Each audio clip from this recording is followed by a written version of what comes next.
Good morning students. आप लोगों ने 9th में एटम्स के बारे में डिस्कस किया होगा। एटम्स से मॉलिक्यूल्स के बारे में आप जानते होंगे कि एटम्स आपका सबसे यूनिट पार्टिकल है, किसी भी एलिमेंट का सबसे यूनिट पार्टिकल है, जिससे कि पूरा का पूरा एटम पूरा आपका कह सकते हैं कि एलिमेंट पूरा का पूरा बना रहता है।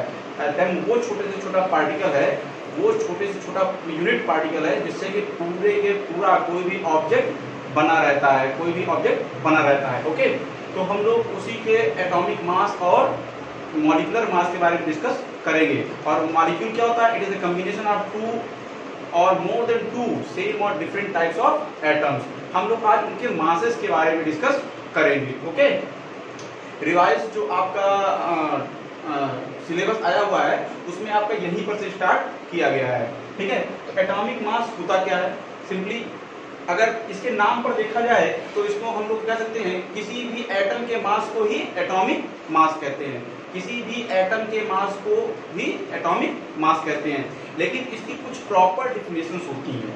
ठीक है, प्रॉपर डिफिनेशंस जैसी फॉर एग्जांपल हाइड्रोजन के रेफरेंस में, ऑक्सीजन के रेफरेंस में और कार्बन 12 के रेफरेंस में, कार्बन 12 के रेफरेंस में। ठीक है, इन तीनों के रेफरेंस में इनकी डिफिनेशंस मिलती हैं।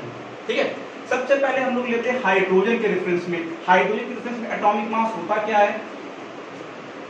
Atomic mass is the number, atomic mass is the number which denotes how many times of the mass of element, how many times of the mass of the element is heavier in comparison to the mass of hydrogen, heavier in comparison to the mass of hydrogen।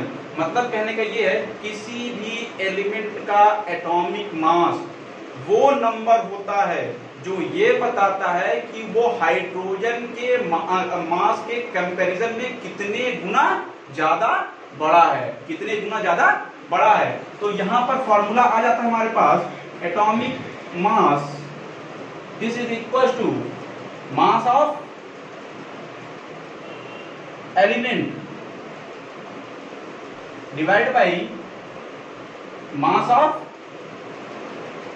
Hydrogen atom, mass of hydrogen atom, mass of hydrogen atom. हम लोग जानते हैं कि hydrogen atom का मास 1 unit होता है, 1 होता है, 1 ग्राम का 1 यूनिट का आता है। अब 1 का ही मल्टीपल तो किसी का भी मास होगा। जैसे फॉर एग्जांपल अगर आप 2 लिखते हैं तो 2 क्या होगा? इट इज 2 into 1, 1 का ही 2 टाइम्स होता है। ठीक है, 3 लिखते हैं तो 3 into 1, यही ये क्या है? 1 का 3 टाइम होता है। 3 क्या होता है? 1 का 3 टाइम होता है। उसी तरह किसी भी एटम का एटॉमिक मास हाइड्रोजन के मास के कंपैरिजन में कितना गुना ज्यादा बड़ा होता है, यही नंबर उसका क्या कहलाता है? आपका एटॉमिक मास। यही नंबर क्या कहलाएगा? आपका एटॉमिक मास। ओके, ये तो हाइड्रोजन के एटम के रेफरेंस में हो गया। लेकिन अगर हम लोग के पास ऑक्सीजन का एटम अगर आ जाए, ऑक्सीजन के एटम के रेफरेंस में लिया जाए, तो हम जानते हैं कि ऑक्सीजन का मास होता है 16 यूनिट। कितना होता है? 16 यूनिट। ओके, अब हाइड्रोजन के मास के लिए तो हम लोग देखेंगे थे हाइड्रोजन का सेम डेफिनेशन, वैसे ही डेफिनेशन रहेगी। Atomic mass is the number which indicates the mass of the element, the mass of the element is heavier in comparison to 1/16th mass of the oxygen atom, mass of the oxygen atom। क्या कहा गया? किसी भी element का atomic mass वो number होता है जो ये इंडिकेट करता है कि किसी भी एटम का एटॉमिक मास ऑक्सीजन के 16वें भाग का कितना गुना ज्यादा बड़ा है। 16वां भाग मतलब क्या? 1/16th mass of the oxygen atom. ठीक है, तो इसका फॉर्मूला क्या रहेगा? Atomic mass this is equal to mass of element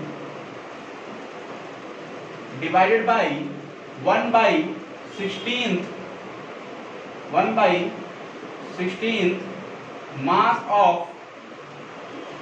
the oxygen atom। 1/16 mass of the oxygen atom. ये होता है ऑक्सीजन के रेफरेंस में एटॉमिक मास की डिफिनेशन। ठीक है, ऑक्सीजन भी सेकंड मोस्ट अबंडेंट एलिमेंट होता है आपका ये अर्थ में। हाइड्रोजन सबसे ज्यादा पाया है, लेकिन आप ये जानते हैं कि मैक्सिमम पार्टिकल में आपका कार्बन जो है वो मिलता है, कार्बन की प्रेफरेंस होती है। तो हम लोग का जो सबसे ज्यादा प्रेफरेंसिबल कह सकते हैं डेफिनेशन होती है वो कार्बन 12 के रेफरेंस में होती है। किसके रेफरेंस में? कार्बन 12 के रेफरेंस में। ओके, तो करना कुछ नहीं है, हम लोग को करना कुछ नहीं है, सिर्फ यहाँ पर जहां पर ऑक्सीजन था वहां पर हम लोग कार्बन 12 कर लें। क्या कर लें? कार्बन 12, बस ये डिफिनेशन मिल जाती है। इसकी डिफिनेशन कैसे मिल जाएगी? Atomic mass is the number which indicate the mass of the element. The mass of the element is heavier in comparison with 1/12 mass of the carbon 12 atom. Carbon 12 के 1/12 के मास के कंपैरिजन में कितना गुना ज्यादा बड़ा होता है, कितना गुना ज्यादा बड़ा होता है। यही क्या होती है? एटॉमिक मास की डिफिनेशन। यही क्या होती है? एटॉमिक मास की डिफिनेशन। ओके, अब देखिए किसी भी एटम का मास, ठीक है, किसी भी एटम का मास निकालने के लिए हमको एक, क्योंकि एटम का मास बहुत छोटी क्वांटिटी का होता है, क्या होता है? बहुत छोटी क्वांटिटी का होता है, तो उसके लिए हमको जो यूनिट चाहिए वो यूनिट भी बहुत ही छोटी होती है। क्या होती है? बहुत ही छोटी होती है। तो उस यूनिट को हम लोग AMU कहते हैं। AMU मतलब atomic mass unit. Atomic mass unit. Carbon 12 के एक एटम का मास आपका होता है 1.9924 इंटू 10⁻⁻23 ग्राम। इतना होता है कार्बन 12 के एक एटम का मास। ठीक, अब हमने कहा था ना यूनिट हमको निकालनी है, किसी भी मास का यूनिट निकालना है कि हाँ उसकी यूनिट क्या होनी चाहिए, उससे कितना गुना ज्यादा होगा। तो हम लोग यहाँ पर देखते हैं कार्बन 12 का मास इतना होता है, तो एक MU की वैल्यू होती है 1.9924 into 10⁻⁻23 divided by 12 gram. This is the value of 1 AMU, और ये वैल्यू आपकी निकल के आती है 1.66 इंटू 10⁻24 ग्राम। क्या आती है? 10⁻24 ग्राम। अब इसके हेल्प से हम किसी भी एटम का मास निकाल सकते हैं, किसी भी एलिमेंट के एक एटम का मास निकाल सकते हैं।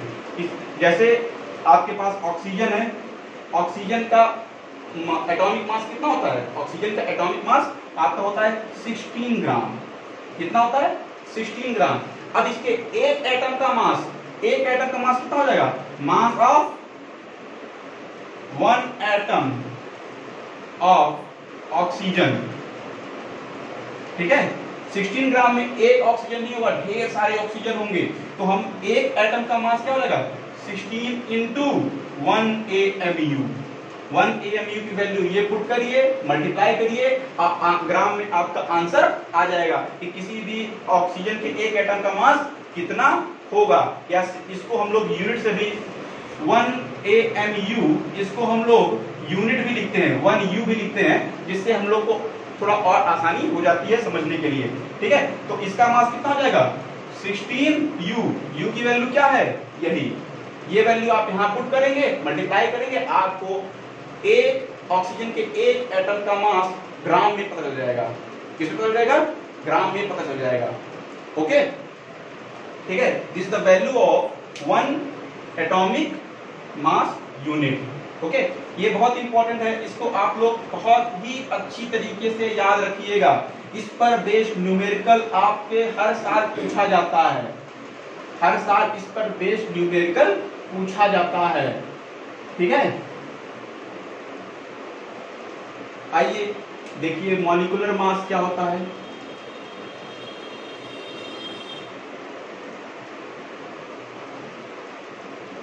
जहां पर आपने एटॉमिक मास किया था वहीं पर अब आप क्या कर देंगे? मॉलिक्यूल कर देंगे। वहीं पर आप क्या कर देंगे? मॉलिक्यूल कर देंगे। ठीक है, molecular mass is the number which indicates the mass of the molecule is heavier in comparison to the mass of the hydrogen, 1/16 mass of the oxygen, 1/12 mass of the carbon. ठीक है, तो यहां पर हम लोग क्या कर सकते हैं, मास ऑफ मॉलिक्यूल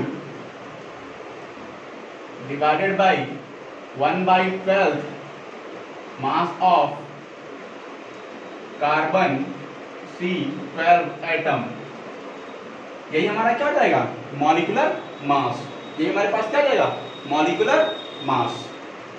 ओके, तो इनमें डिफिनेशंस में कोई ज्यादा डिफरेंस नहीं आता। वहां पर एटम था, यहाँ पर हम लोग मॉलिक्यूल की बात करने लगते हैं। ठीक है, बाकी कंपैरिजन सेम टू सेम एक ही टाइप की होती है। ठीक, अब देखिए हमारे पास जो एटॉमिक मास होता है, वो एटॉमिक मास आप ये सोचिए कि एटॉमिक मास या तो इंटीजर हो, लेकिन इंटीजर ना होकर के वो रेशनल नंबर होता है, डेसिमल नंबर होता है। तो डेसिमल नंबर क्यों मिलता है, एक कॉन्सेप्ट आपके दिमाग में आना चाहिए। किसी भी एटम में इलेक्ट्रॉन, प्रोटॉन, न्यूट्रॉन, ये तीनों फंडामेंटल पार्टिकल्स होते हैं, और इन तीनों फंडामेंटल पार्टिकल्स के कुछ नंबर्स होते हैं, और हर इलेक्ट्रॉन के अपने कुछ मास होते हैं। ठीक है, तो sum of the mass of all electron, neutron, proton present in atom is equal to the atomic mass, which is the decimal number। जो क्या होता है आपका, डेसिमल नंबर होता है। आपका जो किसी भी एलिमेंट के ऊपर आप जानते हैं कि इंटीजर में मास लिखा रहता है, वो एटॉमिक मास नहीं होता, वो मास नंबर होता है। It is sum of number of protons and neutrons present in nucleus. ठीक है, तो इसमें कंफ्यूज मत होइएगा, आपका एटॉमिक मास होता है वो आपका डेसिमल में ही होता है।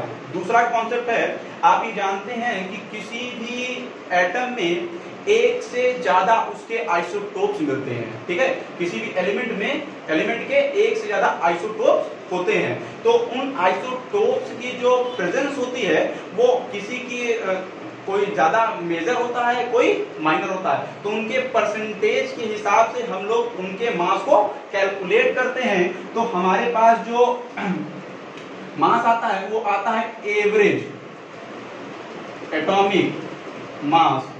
This is equal to sum of percentage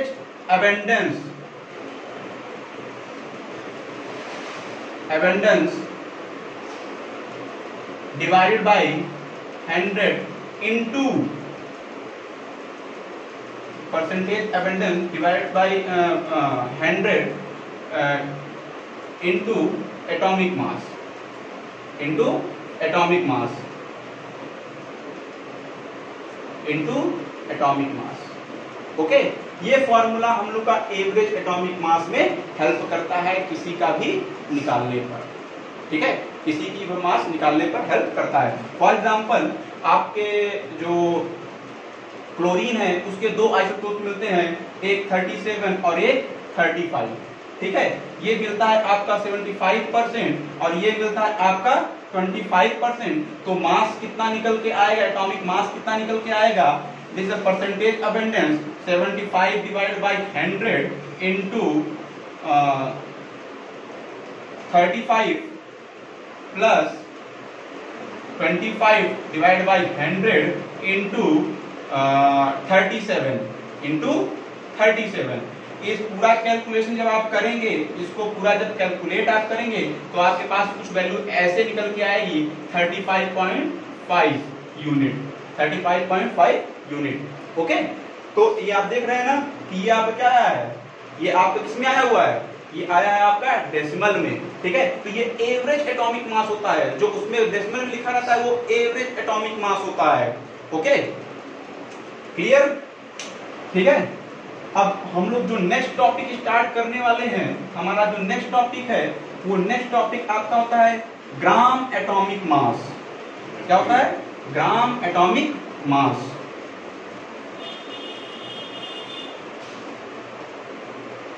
बहुत ही इंपॉर्टेंट टॉपिक्स हैं।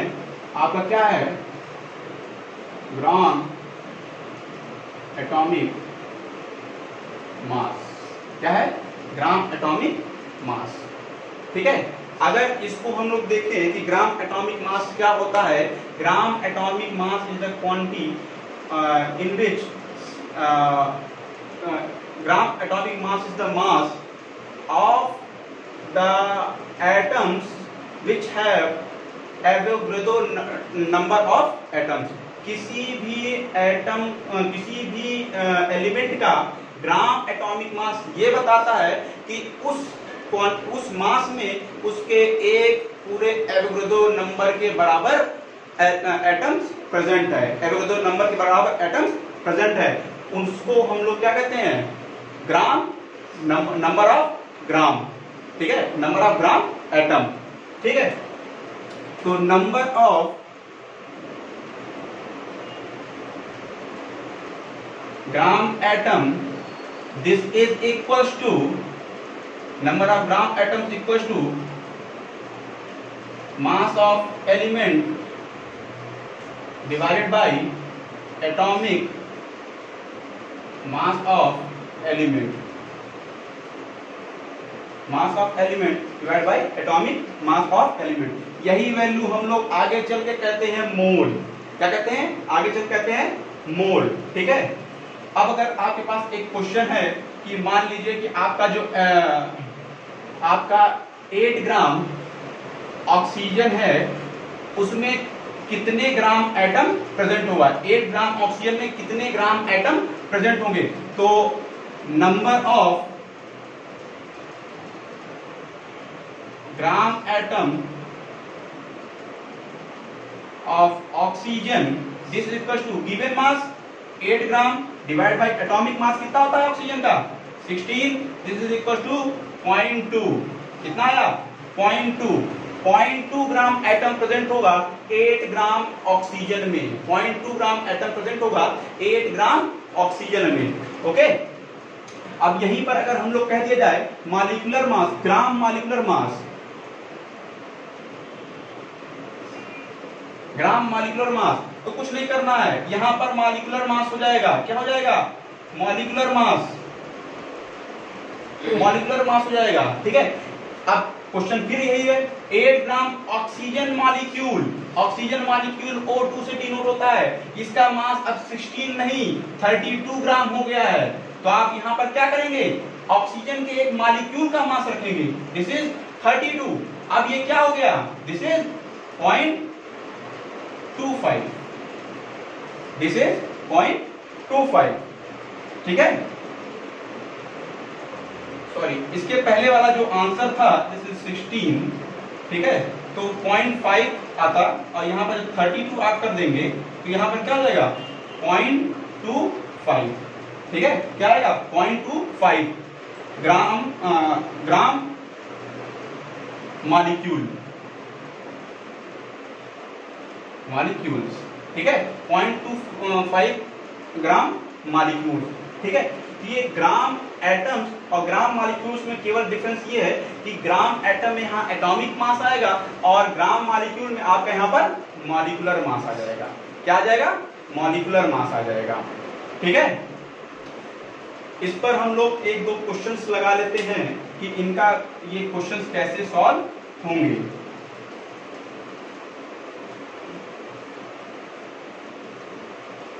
ठीक है, इस पर क्वेश्चन हम लोग लगा लेते हैं।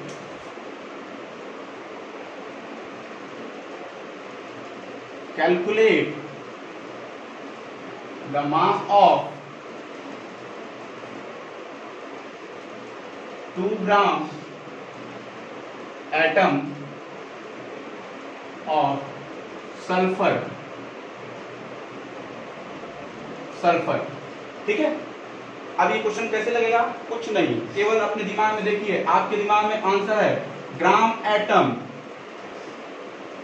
This is equal to mass of element, mass of element divided by atomic mass of element, ठीक है। हमको क्या निकालना है, मास, क्या निकालना है, मास, इस क्वांटिटी को निकालना है। इसको यहां रोकिए, इसका क्रॉस मल्टीप्लिकेशन करिए, फार्मूला बन क्या आएगा, mass of sulphur this is equal to gram atom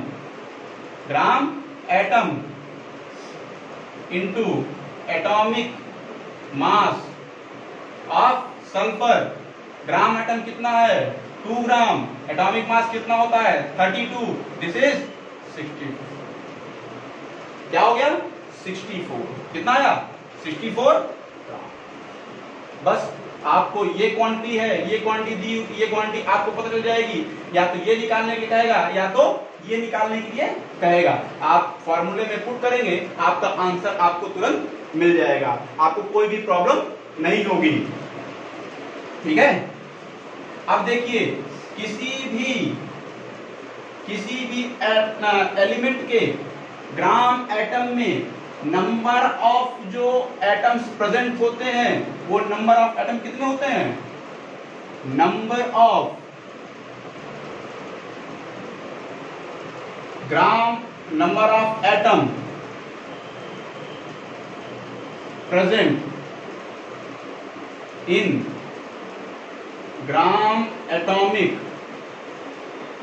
mass, this is equals to Avogadro number के बराबर होते हैं Na। कितना होता है? Na। This is equals to 6.022 into 10⁻23 atom. किसी भी एलिमेंट के ग्राम एटॉमिक मास में नंबर ऑफ एटम जो प्रेजेंट होते हैं कितने होते हैं? एवोगैड्रो नंबर के बराबर। एवोगैड्रो नंबर के बराबर। ओके, तो ये आपका हेल्प करेगा मोल कॉन्सेप्ट में भी। किसमें हेल्प करेगा?